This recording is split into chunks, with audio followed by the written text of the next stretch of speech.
We've reached our final equine inductee. We honor Xan Par Bar.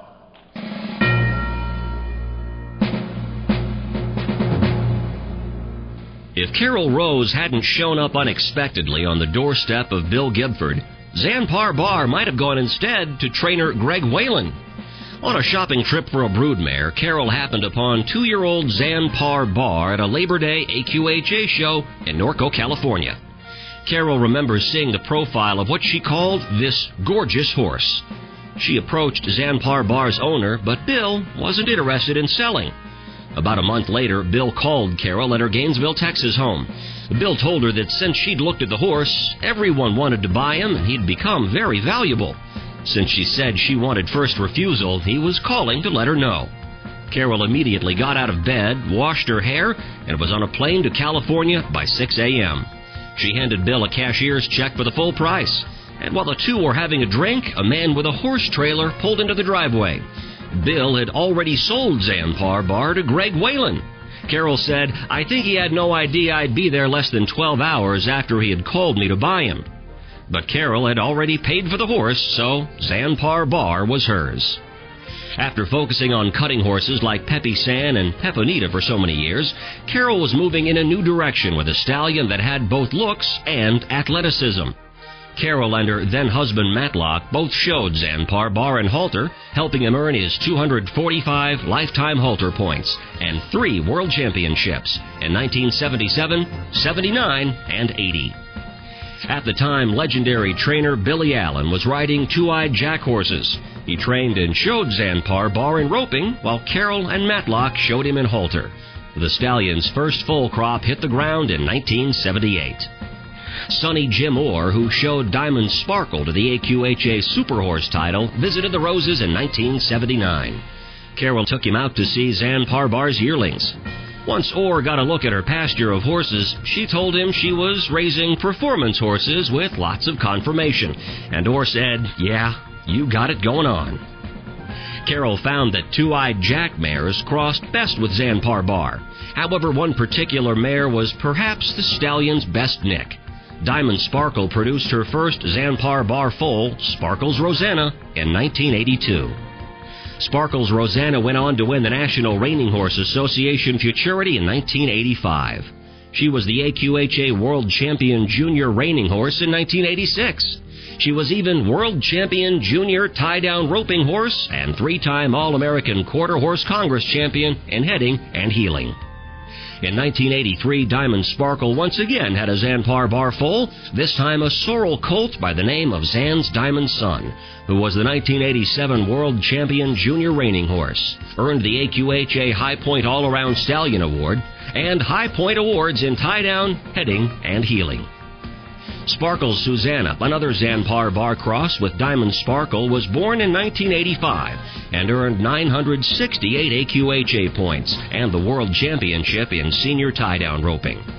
With Xan Par Bar on his way to breaking all sire records, the stallion died of colitis X on November 25, 1987. The 12 full crops sired by Xan Par Bar did it all, earning nearly 25,000 points in almost every AQHA event. He continues to be the all-time leading sire of AQHA World Champion performance horses, even after his untimely death 22 years ago. He sired an AQHA Super Horse, an NRHA Futurity Champion, an NRHA Derby Champion, and 72 Reserve and World Champions in 8 events, as well as 126 High Point Award earners in 4 disciplines and 14 events.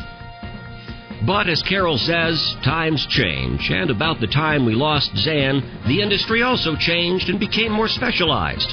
I thank the Lord that I've been able to have the right horse at the right moment.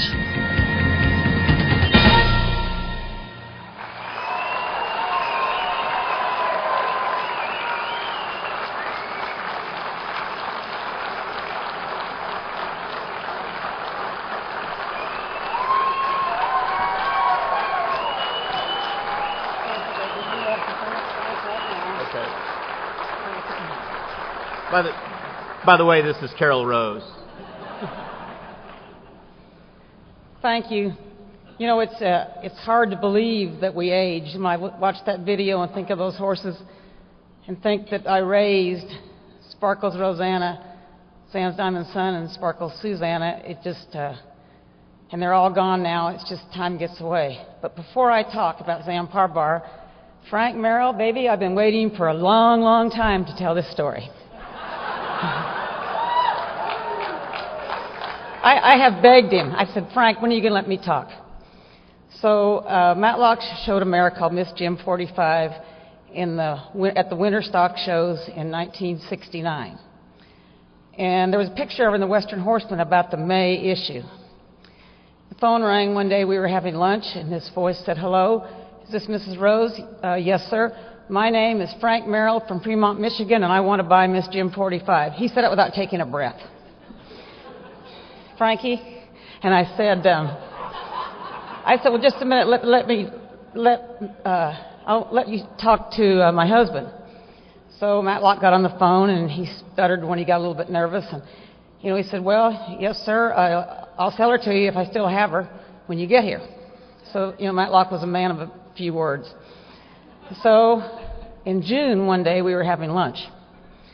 And a camper, I don't know what kind of truck it was, but had a camper over the cab and had a two-horse, maybe a bigger trailer. But anyway, the truck was like this, the trailer was like this.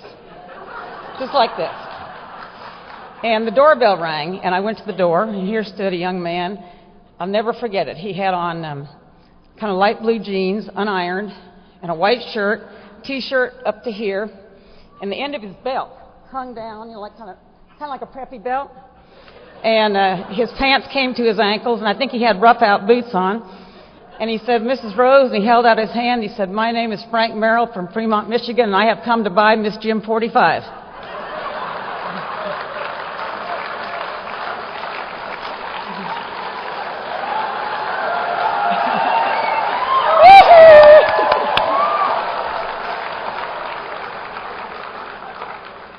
Frank, how did I do?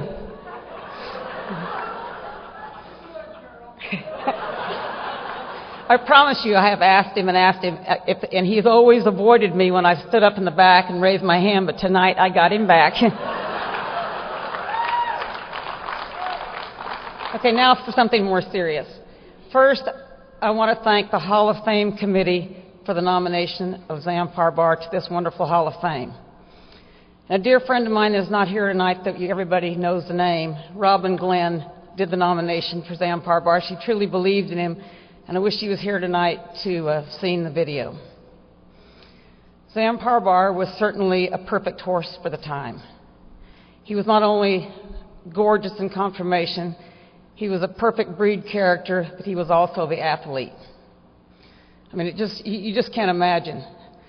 The first time I saw him was a quarter horse show in Norco, California, and Matlock was there also, and we were about to leave. We'd been there looking for some mares, and the arena was up on a hill, and our car was down below, and he wanted to hurry up and get home to go bird hunting, and the sun was shining. It was early in the morning. There they showed the mares and the geldings first, then the stallions. And standing on the bottom of the hill was the most beautiful animal I'd ever seen in my entire life from the side, profile. And I started walking down the hill, and I saw the man holding him, and that man was my advisor at Cal Poly when I went to college. So then I knew what horse it was, so I'd read his name in the magazines.